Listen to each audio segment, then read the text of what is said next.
So good afternoon. On behalf of the Office of Human Resources, the Office of the Provost, the Office of Equality and Diversity, and the Veterans Colleague Resource Group, we welcome you this afternoon. And again, my program froze, so I can't stream it right now. I'm trying to fix it, but you can feel free to still go because I have it recorded here. Okay, yeah. Thanks. Sorry about that. That's okay. No, thanks. We welcome you all here, and especially on such a rotten day to be coming across campus. Thank you very much for that. We're assuming there may be a few more people streaming today than we're planning to, so we welcome those as well. So today we're here to talk about the Green Zone training. My name is Angela Brennan. I'm one of the associate teaching professors over at Steinbright. Why am I here? I'm not a veteran. I've never played a veteran on TV, as I'd like to say. My father was a National Guardsman. I have a brother who retired with 30 years in as a major in the Marine Corps, and a brother-in-law who just retired a few weeks ago from 30 years in, a little plus from the Army. So during the past 30 years, because of their experiences, we've had a lot of really great family vacations because of where we've traveled to wherever they've lived. So we've seen some really exciting places. I joined the Veterans Task Force when I got to Drexel 8 years ago. It seemed like a really nice way to give back to my brother and brother-in-law, but also to my sister-in-law, and all of my nieces and nephews, who certainly have served as much as the guys have. So that's why I am with you today for this training. Today's mission, we have a lot of things we're hoping to accomplish today. Basic introductions with each other, hopefully.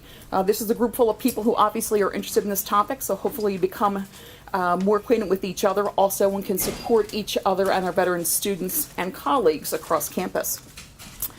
To talk about the military-friendly connection that Drexel has, talk about the demographics of our veteran group here on campus, to talk some about military culture and tradition, most of which is lost right now with civilians. Talk about classroom, workplace, and home challenges that veterans may have, and some ways that we can help to perhaps overcome those challenges. Talk about the Office of Veteran Student Services and what's offered to students here on campus. Talk about military benefits some, and the strategies for success, where Drexel stands and all of that. Then hopefully have some time left off to answer questions that you may have also. Whether it's myself answering or the group helping out with that is really important. And those who are streaming today will also be able to ask those questions. Drexel's University, connecting to our military faculty, staff, and students is really important to us. It's going to be able to help us provide knowledge, most definitely, throughout the university that helps then in our supporting our students. Ensuring participants receive basic knowledge and understanding of the challenges faced by veteran students, creating a positive and welcoming environment on campus, and encouraging the transition that military students face. Why is this important? It's mostly important because during World War II, approximately 56% of American citizens identified knowing somebody who's in the military.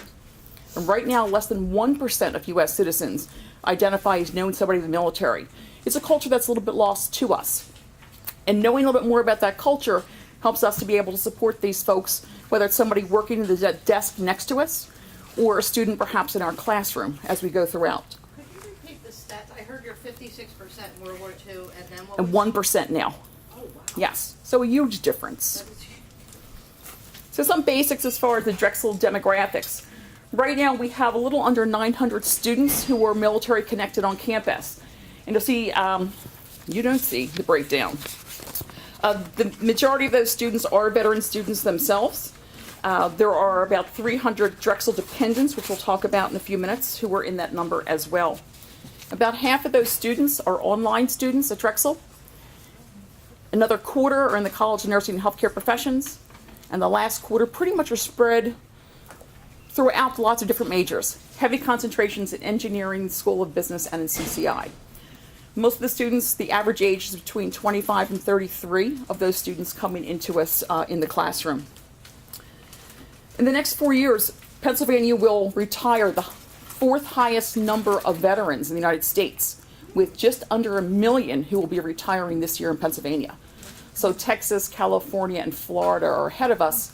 And Texas and California have almost 2 million who will be retiring in the next few years. All right. So there's a lot going on, certainly in this community. Military-friendly top schools. Drexel's had this designation now for the past 8 consecutive years. And a little bit about what this means. Basically means Rebecca and a lot of other people spend a lot of their beach time filling out a lot of surveys all summer long, so we get to this point. And many people here in this room who are on the task force have had bits and pieces to play in that also. So it is a national designation that measures a number of different standards that organizations and institutions have. Top 15% of all yellow ribbon schools are in this number. They look at things like your academic policies and procedures, compliances, admissions, orientation, and specific orientation programs for veteran students. The culture and commitment of the university, and Drexel is very lucky to have this commitment from the top down, most definitely. The graduation rates and career outcomes, and the best support and retention, the numbers also. Most definitely very important. So Drexel is designated also a yellow ribbon school, which means that 100% of the cost that's not covered by the Department of Defense, and we'll talk about some of the breakdowns as far as where the benefits come from later, the university picks up for our students. They still have to get into Drexel, so they're still getting in. Let's talk a little bit about military culture and tradition.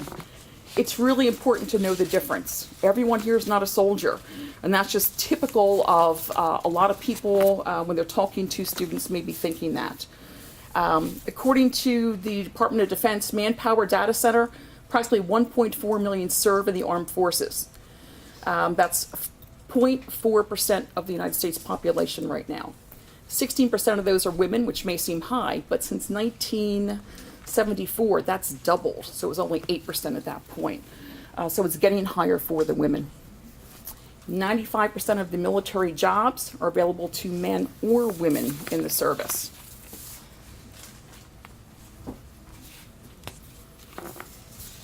How many veterans do we have in the room? Or dependents? Just a few. Just Jess? Yeah, oh, okay, there's a couple. We got dependents back here too. Why'd you join? Why'd I join? Why'd you join? New experience, just wanting to do something, help and go beyond, my capabilities. Okay, all right, which is great. Why'd you join? My dad was in the NFL. Okay, all right, fantastic. So it really makes a difference. Some people it's the adventure, maybe the patriotism that's involved. Sometimes it is family tradition. The rite of passage for some people, most definitely.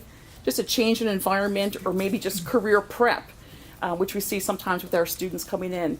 And the economic incentives, they being able to go into the military and serve your 4 years and perhaps get things like your college tuition paid, which is a really nice incentive as well. The incentive is not your paycheck in the military. That is definitely not your incentive when you join the military. So that is not something that anybody, I think, is ever going to say. Am I right, ladies?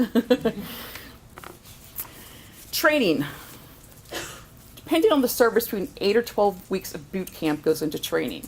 I would really encourage you to just Google some training videos. You'll laugh, you'll cry, you'll say, why the heck do these people do this? It is just amazing to see some of what you're going to see. But it's really important to see that also, to have an idea of just how much people go through as far as their training. The training never ends. When you finish your training, you have what's called your MOS, and that's on that list you have in front of you, which we're going to come back to in a few minutes. Your military operational specialty, pretty much what your career is going to be with, at least to start in the military. And then your training continues from that point on. Certainly we know that one of the things, or many of the things that our veterans and veteran dependents bring to us here on campus is their teamwork, being able to follow directions, which is very important across all fields, right?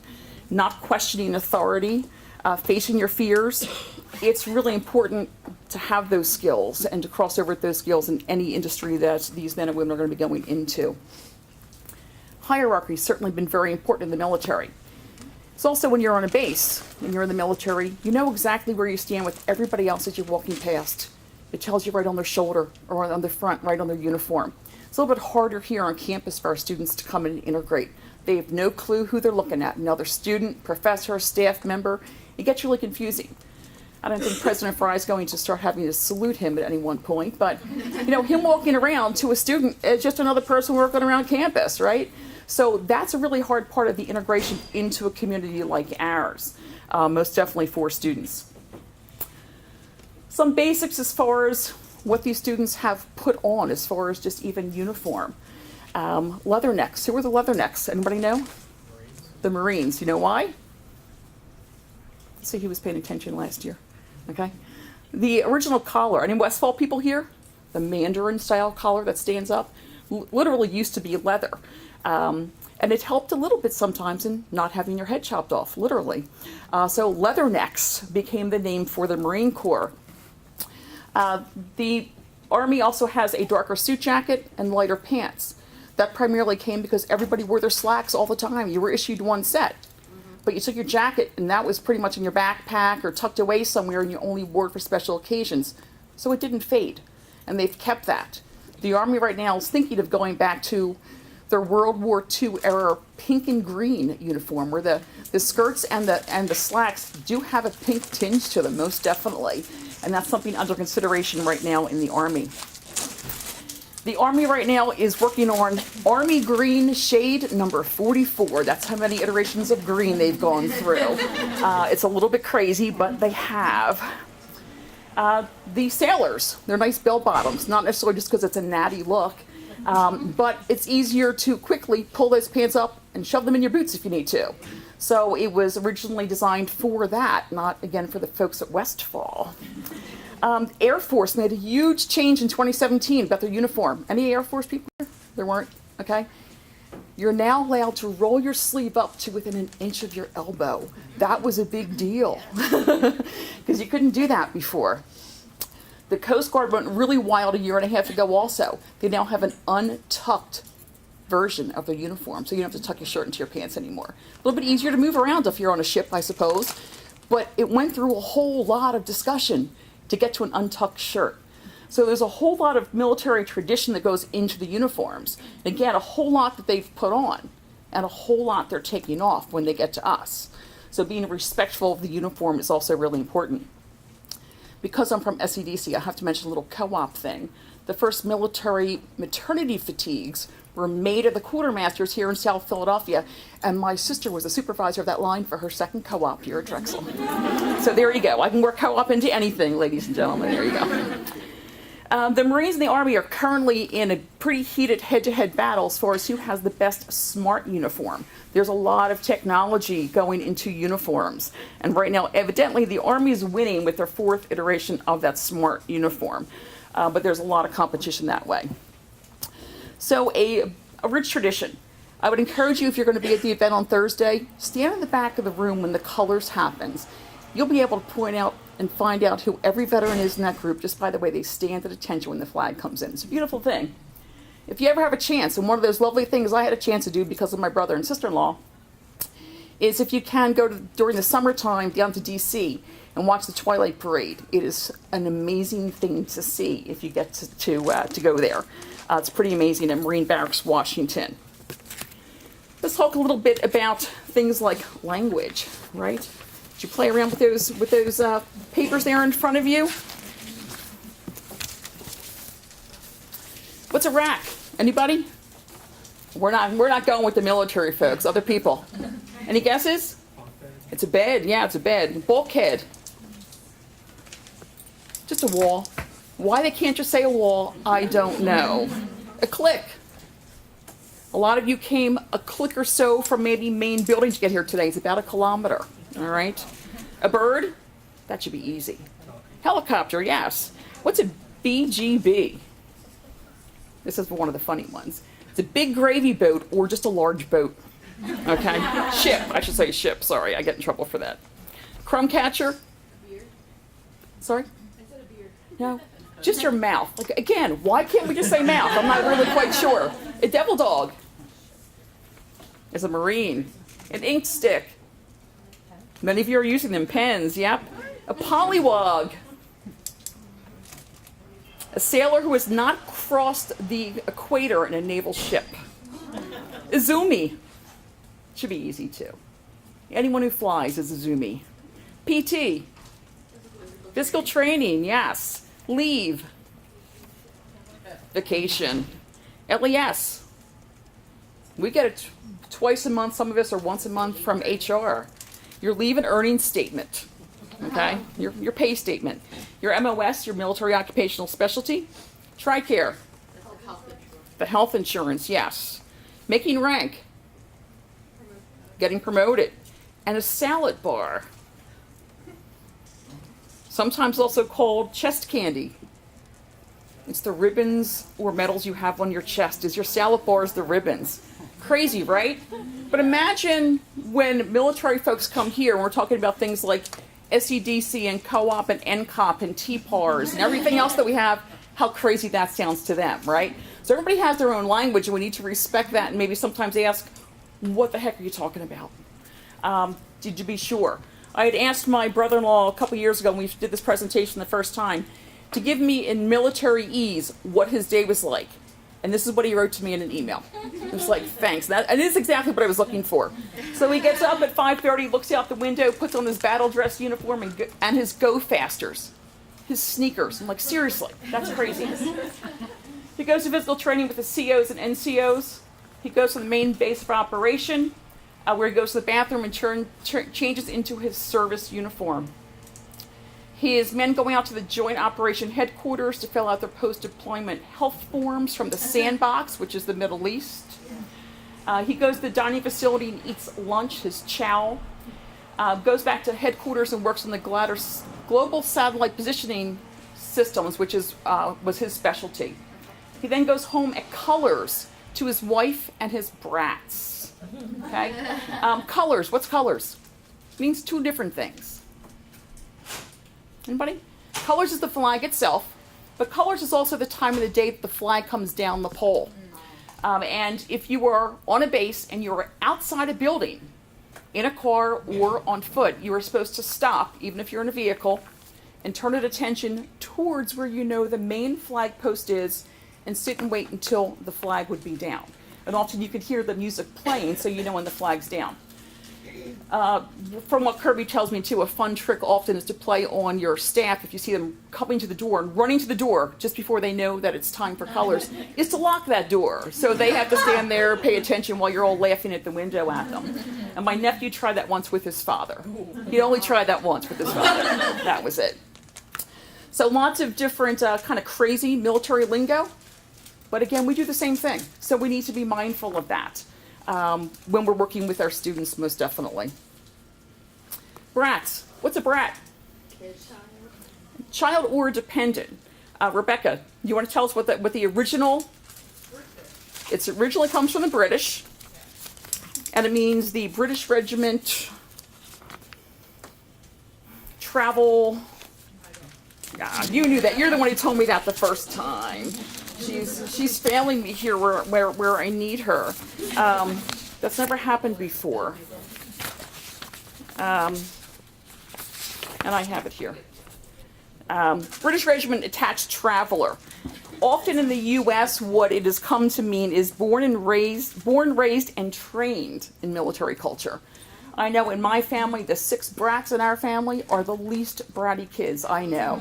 So well adjusted, it's ridiculous. And often, before I even see kids' resumes and see that they have some sort of military scholarship, in my role teaching Call 101, I know who the brats are in my classroom. They're the ones who are paying attention. They show up on time, if not early for class. Who does that around here, right?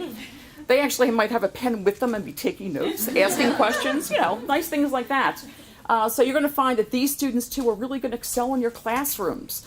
They really have lived, in some cases, crazy lives. One of my nieces was in 4 different high schools for college, for high school, because they moved 4 years in a row, which is nuts. She's so well adjusted. It's fantastic. So they're not bratty at all. Some things that vets and the brats also bring to the classroom. Again, their experience, the worldwide experience. They know a lot about what's going on in the world around them. The focus, their energy, their camaraderie with other people.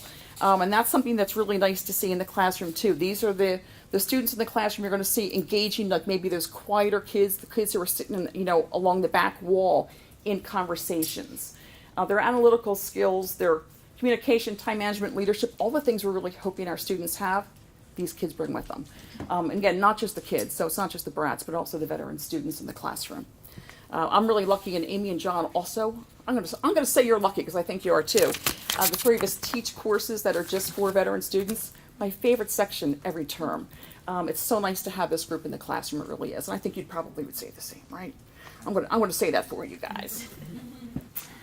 Veteran priority, something to really be aware of. Most of our veterans have families, most of the veterans that I've met with, that's going to be their top priority. Many of them hold, if not part-time, full-time jobs while they're here as full-time students. I do not know how they balance what they're balancing, but we're probably not going to be the first priority across the board, and that's just something that we kind of have to wrap our heads around. And, I'm not saying make crazy accommodations, but think about that when you're working with these folks, definitely in their classrooms or in any of your offices. We want to talk some about obstacles that these students kind of come with or bring with them. But one of the things we want to kind of back up first and talk about, and we talked about everyone's different as far as their experience, as far as what service they were in. There's a lot of other differences also. Whether you were combat or non-combat makes a big difference in what you bring to the classroom or to the university. Men and women have different experiences in the military as well. Boots on the ground as opposed to serving on a ship makes a difference. And the difference, again, in the culture and tradition of whatever service you were in plays a huge difference in how you're going to be approaching everything else you do in life. Some basic obstacles to be aware of, especially I think in the classroom, things like fatigue and headaches, vision problems, lots of chronic back pain and knee pain, so these are people who might have to get up and walk around the room a little bit. Concentration issues, poor abstract thinking skills, and again, that's something we're hoping they have, but they're not always going to have that. Difficulty sometimes socializing, and I hear that from a lot of my students, especially when there's group work. That we get put in a group and everyone just looks at me and says, hey, there's the big brother, he's in charge. And they don't necessarily want to always be in charge every group project. So being mindful of that. Again, they may move or just be writing slower than other people. They won't ask for help, but if you do suggest it, or as I have done, walk them to tutoring centers, they'll go with you and then they will participate. But they're probably not going to do that on their own. So just being aware of making those gentle suggestions can be a really big difference. And also suggesting they come here to the Office of Disability Resources for accommodations. The kinds of things that we know that on one side of the classroom, you can't guess what's going on out there. So suggesting that they do that will really help them. And for a lot of our students, if they need accommodations here in the classroom, they're also going to need them when they get off to co-op and go off to work. So it's something they need to be aware of thinking about at this stage of the game. Again, while everyone is not traumatized, and we shouldn't be thinking of this entire group as being a fragile group, there has been trauma for a lot of people, most definitely. Lots of different things that they've encountered, from lots of different casualty incidents to friendly fire, death of children and women, the handling of dead bodies, avoiding casualties and losses, witnessing death of friends in many cases, being helpless to defend or to be able to counterattack, and injuries, near misses perhaps. We've heard of, basic hard facts about veterans. The Department of Defense refers to it as the 22 a day, 22 veterans a day who are committing suicide. Something, to be aware of. And lots of times because of lots of different trauma. That's about 8,000 veterans annually at this point. Homelessness with veterans is on the rise. The Department of Veterans Affairs reports that it's been on the rise for the past couple of years, sometimes because of lots of other factors, including mental health issues or physical issues. It is 140% times higher for women than it is for men right now. So it's really rising among women veterans. But lots of different things that kind of come into play there for our veterans also. Some basics as far as, hard facts and again, stereotypes just to be aware of. Again, everyone's not a soldier. Not everyone was in the infantry, so when you're asking questions, you've identified somebody in front of you who is a veteran. They didn't all kill someone, and those who did probably don't want to talk about it. So you shouldn't be asking that question, or nobody should be asking that question. Again, everyone doesn't have PTSD, so it's not something that should be assumed. Some will, but again, Department of Defense numbers show that it's pretty much the same number as other civilians are going to have. So it's not something that's overwhelming. Lots of invisible wounds out there, but they're not all dangerous. So being mindful of that. Again, these are facts that we got from Psych Armor Institute, which has a lot of resources for people about military veterans. Top 5 facts that were listed there, that the military service changes veterans, most definitely. Anything we're doing is going to change us as well. Some people want to identify more, some less, after their military service, and that's okay. I've had students not want to put anything on their resume at all about the military service. They don't want to talk about it. That's fine. We just have another starting point for the resume. That's not a problem. But some want to put everything down and want to tell you all kinds of stories. And sometimes I hear stories, I'm like, oh, do not say that at an interview. You're going to scare the life out of people. So sometimes we have got to temper it a little bit that way. Again, their family has served with them, and that's really important. And we see that with any of the dependents we have here on campus or spouses. They would die for each other and for their country, most definitely. They've made a sacrifice to serve something bigger than themselves. And those kinds of facts are things that we need to be aware of, most definitely. Lots of things that happen here on campus. You're here because you saw Rebecca's great big list of all the things happening just this past week, which is ridiculously fantastic. Rebecca Weidensol's in the back there, if you don't know Rebecca. She's Assistant Vice President for Student Life, and she's in charge of the Veterans Support Services and the Veterans Task Force. Tiffany McKinney is the Assistant Director and Veteran Certifying Official with Drexel Central. And these are names, and we have some contacts here for people as of this date, for those of you who may be watching at a later time. The Student Veteran Advising Council, New Beginnings, and Jenna is here if anybody wants to talk to Jenna afterwards. There is now an early warning academic program and curriculum planning for veterans here on campus. Drexel Veteran Association, and they have a display here, so we'd like you to take a look at that. There's some back here and some behind us back here of posters from students who are right now DVA, not just students actually, students and staff and administration who are associated with Drexel Veterans Association. There's some before and after picture for everybody and a little bit about what they did in the military and what they're currently doing now. So the DVA provides certainly peer support and a lot of fun social activities as well. The Veteran Alumni Association is a nice mentoring program to be involved with, so if you are perhaps a veteran, you may want to get involved with that. The Drexel Colleague Resource Group, the Drexel Dependents, which is a support group for, again, military dependents. There is a lounge just for Drexel students here on campus, which is nice to be able to direct them to. It is located currently in the Armory. But it's a nice place for them to be able to go, just be hanging out with some of their own people that way, and find a nice quiet place to be on campus. Sometimes not too quiet. I've been in there when it's kind of noisy.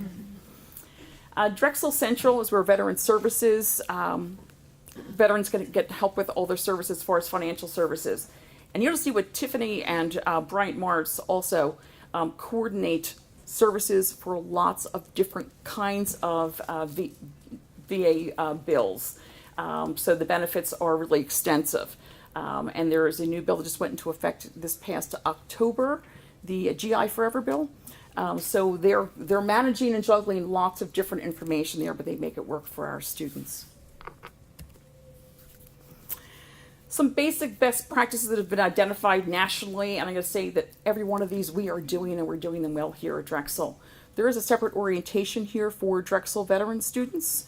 Priority scheduling for veterans. So last Monday they were a busy group. There are veterans reps in admissions for online and for on campus. Veteran counseling services, again through New Beginnings here on campus. Referrals, again, that can be and should be made through the Office of Disability Resources. And again, bring your students here or suggest they come here. And resources for instructors on the on the Equality and Diversity website. There are also lots of resources for instructors for working with students. There is a specific leave policy the university has if students are being called up, guard duty or active duty. So being aware of the policies here and working accordingly with students is really important. You're here for our Veterans Day primer, but we also have a Memorial Day primer, again, generally scheduled about a week before the event to to give you a little heads up and some history as far as why we are celebrating and sometimes why we're off on that day. Lots of Welcome Week activities, including picnics for veterans and their families. This has turned from Veteran Appreciation Day to Veteran Appreciation Month around campus, and lots of other activities that will be happening this week. Drexel University also is a big supporter of students. Again, half of our student veterans are online. They provide separate military test drives on how to use equipment and systems, and have live Facebook chats with student veterans as well. So there's a lot of support services that are offered, most definitely.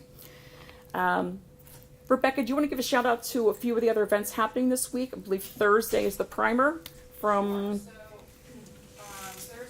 is the Veteran Day Tribute, which in some years we call the primer, other years we call it tribute. Effectively, it's about an hour of patriotic programming, an opportunity to learn more about the actual holiday of Veterans Day. This year we have a speaker who is an alum and retired military who works at Comcast, Tom Downey. He'll be our featured speaker on Wednesday night, so that's Thursday at noon over in Basso. So all of these events are on drexel.edu/veterans. And we have an alumni event tomorrow night, Wednesday night. And then on Friday, we will be welcoming all the families who are coming to campus. We will greet them at the resource fair, particularly the military families. We'll give them some special treats. We'll recognize these families at the basketball game shortly thereafter. We'll be hosting our Drexel Veterans Association in President Fry's suite during the game. We will be throwing t-shirts out at halftime and recognizing those veterans. And then on Sunday, which is the actual Veterans Day event, in conjunction with Caitlin Delegowski and her team, we are actually hosting a Veterans Day event on our campus, which is the first time since I think 2011. So that's going to be really lovely. You're all welcome. All of the program pieces always include a little bit of military history, reflections from Drexel Veterans Association. We'll have these beautiful boards thanks to Jess Wisniewski. And really, this would not be possible without the partnership of so many folks in the room, including our Army ROTC Lieutenant Colonel Messenger, excuse me. So, you are more than welcome to attend any and all of these events. And thank you for coming out today for this wonderful presentation. Thank you, Angie. Thanks, Rebecca. This year, something that we've added, thanks to DVA for putting this together, we have a brochure for each of you about veteran services and some programming here on campus to have as a resource guide for yourselves in your office, and a really lovely sticker that you can put outside your office door to let veterans know that you are somebody who has been through some training and has maybe a little bit more understanding than some other people about veteran services. Those who are streaming this online, as long as you're sending Kathy Choi your name and your email address, you'll get these also in our office mail. Those of you who watch this at a later date will be able to also get this for your office. All right, so I'll hand these out afterwards. But we want to address some questions. If anybody has questions. Yeah, sure. So on the slide where you were talking about obstacles, what are some of the reasons for that? So, like fatigue, headaches, vision, like these are things that anybody could experience? They So could why is be. it that veterans, It could just be from the physicality of the jobs. It could be from traumatic brain injury. There's a lot certainly that it could be playing from this, depending on your job and what you've done and where you've been. Most definitely. But you could have chronic knee and back pain from being on the ship as well as being in battle somewhere. Mm-hmm. So there's lots of different reasons for a lot of those things. Definitely. Okay. Yeah. Yes. Just in terms of, if you could be a little more directive for me, I'm sorry. But how do we, I'm faculty, so this is great information, but how do we also help support, I'm going to call it a department, that might not be right, but how do we support veterans, in terms of volunteering with the department, or, I'm sorry I'm not asking, I'm not eloquent right now. But how do we get involved more, I guess is what I'm trying to say. with the task force, I think being here is a great start. Any departments, if they want more information or like a faculty meeting like this, I'm sure there will be a number of us in the task force who would be happy to come and give a presentation like this to groups of faculty and departments. And sometimes that's easier than a day like this. So that's a possibility. That's a good idea, I didn't even think of that, but I meant if we wanted to volunteer at an event, or how do we do that? And that's watching the community pages too, Rebecca. Watching those community pages and seeing what's going on. Contact me and we'll have a conversation about what feels authentic for you. Great. And I'd love to have your support. So Yeah, thank you. because it might be also just making that link between your department and the Drexel Veterans Association, because they do an awful lot of service work also in the community, and partnering with them for one of their service projects would be nice. Yes. So I'm my first veteran student, and I sent all my students to Steinbright to get their resumes checked. She's a graduate student, and she told me when she came back, she got like 10 years of military experience, that she didn't really get any feedback from the person that she worked with at Steinbright. Is there somebody who's trained in Steinbright to look specifically at military resumes and provide that kind of more specific feedback? Because I looked at it for her, and frankly, I don't know what any of it means. So I gave her some, basic developmental and formatting feedback. But I'm totally out of my wheelhouse, and I confess that to her from. I think it's Steinbright's, the go-to right now for military resumes would be me. And it's not so much because I've had official military training, it's because I have looked at student veterans' resumes in front of me, and I had my brother on the cell phone and my brother-in-law on the landline here, and we also took all the veterans on their way out the door, whatever door they're leaving from, have a professional development training program now. We looked at training programs from 3 different services that we were able to get the curriculum from, and we were able to hold that up against our curriculum for Co-op 101 and condense it some for them. There were a lot of things they didn't have to have because they just heard and just had also. They do take a professional development course before they go out in co-op, so they have done some resume training with whatever Co-op 101 instructor they've had. I have, it's a graduate student, so Okay. I don't take co-op. And you'd be, any students, whether they're co-op or no co-op students, you can send them to me. Yeah. Yes. Hi, one of my students actually came in this morning, so very good timing, and he is going to deploy at some point over the course of his time here. He's a new transfer, and he alluded to the fact that when he's deployed, there's a good chance he may be doing things that are IT in nature. He asked me if he was able to use that or frame that as a co-op if his time away aligned with his co-op period, and I, of course, recommended that he go talk to his Steinbright advisor. But out of curiosity, has that ever happened? I'm going to say talking to a Steinbright advisor would be a really good idea. That's not my role at Steinbright. Anybody who's here want to manage that from Steinbright? I think my experience in the past years, nobody has used that as a co-op at this point, but I'm not saying he couldn't.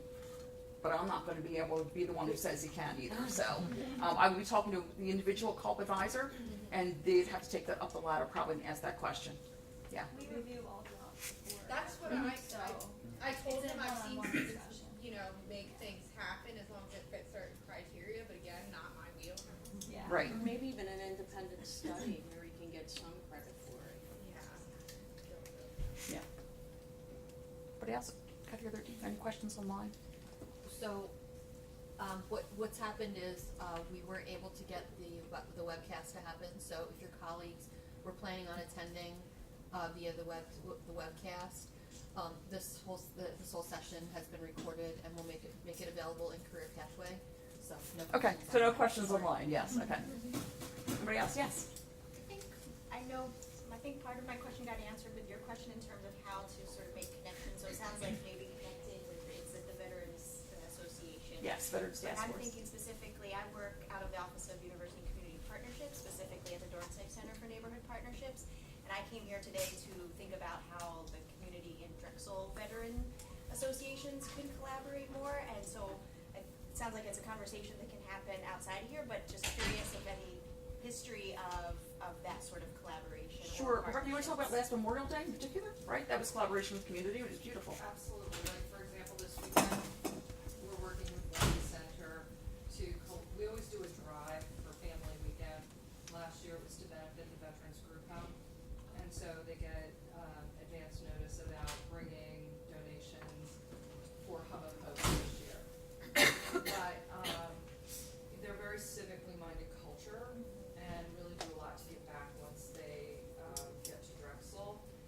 I would love to talk with you, and potentially just maybe about how DVA could come to a meeting maybe, and just throw out some ideas, because there are a lot of veterans in your neighborhood as well. We have a faculty member from Humanities who did a learning side-by-side course, with the veterans in your community and our students, around, military service and culture and the novel. Can't remember what it was, but, there's tons of opportunity. Okay, great, yeah. There are also a few veteran homes in the Powelton area. There are no DVAs on service at those homes too. Great. Yep. Awesome. Thank you. Anybody else? All right. We all thank you so much for being here again, especially, it looks like it's cleared up for us anyway. You don't leave and not get soaking wet again. But I'm going to come around and pass these out. We thank you very much. Any other questions, feel free to